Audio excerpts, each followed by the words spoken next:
ఇదే అంశానికి సంబంధించి మనతో మాట్లాడేందుకు సిపిఐ నారాయణ గారు టెలిఫోన్లో సిద్ధంగా ఉన్నారు. నారాయణ గారు నమస్కారం అండి. నమస్కారం అండి. నారాయణ గారు, ప్రస్తుతం కేంద్రం తీసుకున్న నిర్ణయం పశువధపై దేశవ్యాప్తంగా నిషేధం, అలాగే దీని అమలుకు సంబంధించి 3 నెలల్లో ఖచ్చితంగా అమలు చేయాలంటూ కేంద్రం నిర్ణయం తీసుకుంది. దీనికి సంబంధించి మీరు ఏమంటారండి?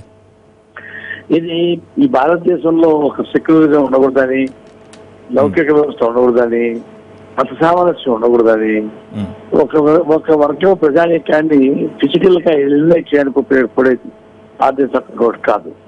భారతదేశంలో వివిధ జాతులు మతాలు ఉన్నాయి, వాళ్ళ ఆహారపు అలవాట్లు ఉన్నాయి, ఒక్కొక్క ప్రాంతంలో కూడా భోజనాలు చేస్తారు.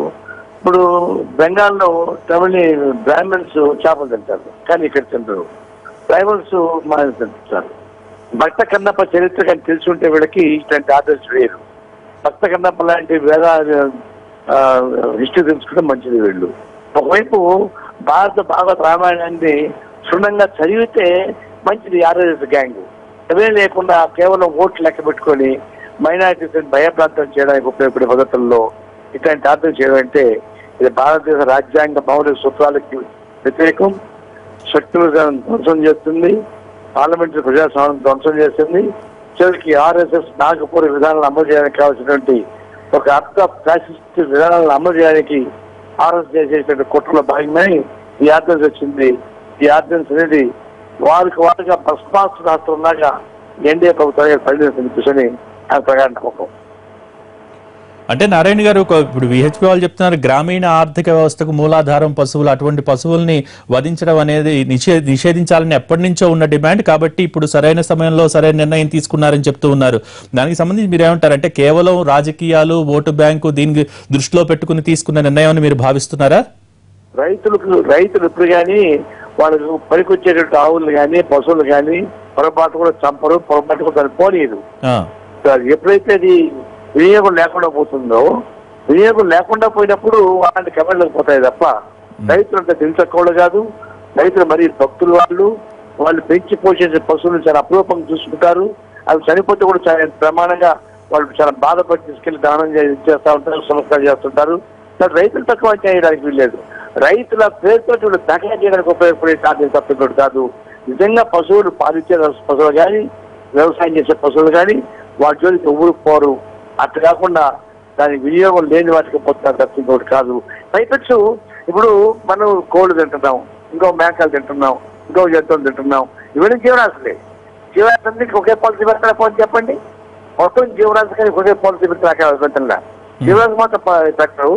ఇది కేవలం మత సెంటిమెంట్ ను ఉపయోగించుకోవడానికి ఉపయోగపడే పద్ధతుల్లోనే ఇది ఉపయోగిస్తారు.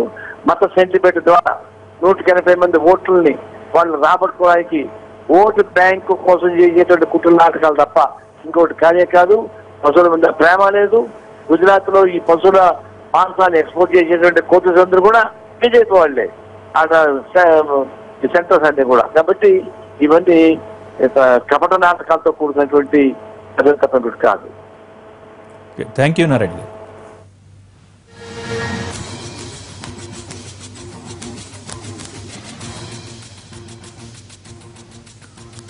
పశు విక్రయశాలలపై కేంద్రం ఆంక్షలు విధించింది.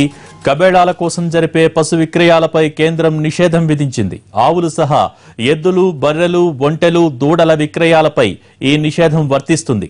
దీనికి సంబంధించి కేంద్ర పర్యావరణ శాఖ గెజిట్ నోటిఫికేషన్ విడుదల చేసింది. 3 నెలల్లో దీన్ని అమలు చేయనున్నారు.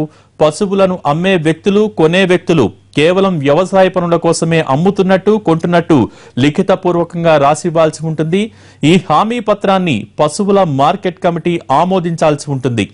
ఓ రాష్ట్రానికి చెందిన వ్యక్తి అనుమతి లేకుండా ఇతర రాష్ట్రాలలో పశువులను కొనుగోలు చేసే అవకాశం లేదు. అయితే దీనిపై వివిధ రాష్ట్ర ప్రభుత్వాల నుంచి మిశ్రమ స్పందన వస్తోంది. ఈ ఆంక్షలను పట్టించుకోబోమని ప్రకటించింది కేరళ ప్రభుత్వం.